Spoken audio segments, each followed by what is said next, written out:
అందరికీ నమస్కారం అండి. సాహి జారీ ఛానల్కి స్వాగతం. నా పేరు విజయ. ఈ వీడియోలో నేను పుట్నాల పప్పు కారం తయారీ విధానాన్ని అయితే చెప్తానండి.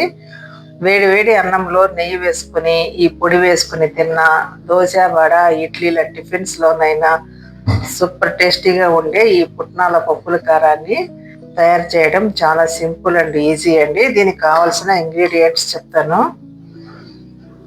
ఒక 20-30 ఎండుమిరపకాయలు తీసుకోండి. 4 కప్పుల పుట్నాల పప్పు, ఎండు కొబ్బరి ఒక 1/2 కిలో, వెల్లుల్లి రెబ్బలు 5-6, పొట్టు తీయాల్సిన అవసరం అయితే లేదండి. రుచికి తగినంత సాల్ట్, అంతేనండి. ముందుగా మిరపకాయలు శుభ్రంగా తొడిమలు తీసి పెట్టుకోవాలి.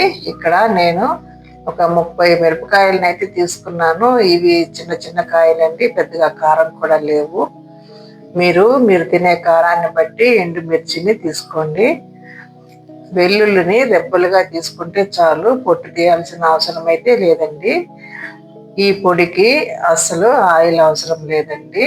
ముందుగా ఎండుమిరపకాయలను వేయించుకోండి. ఎండు కొబ్బరిని కూడా బాగా వేయించుకోవాలి. అప్పుడే పుట్నాల పొడి మనకి నిలువ అయితే ఉంటుంది. పుట్నాలు వెల్లుల్లిని అయితే వేయించిన అవసరం లేదు. ముందుగా ఎండుమిర్చి, కొబ్బరి, వెల్లుల్లిని కలిపి మిక్సీ పట్టుకోండి. స్పూన్తో మిక్స్ చేస్తూ గ్రైండ్ చేసుకోవాలి. అప్పుడే అంత బాగా కలుస్తుంది. ఇప్పుడు పుట్నాల పప్పు కూడా వేసి మధ్యలో మిక్స్ చేసుకుంటూ ఫైన్ పౌడర్ లాగా గ్రైండ్ చేసుకోవాలి.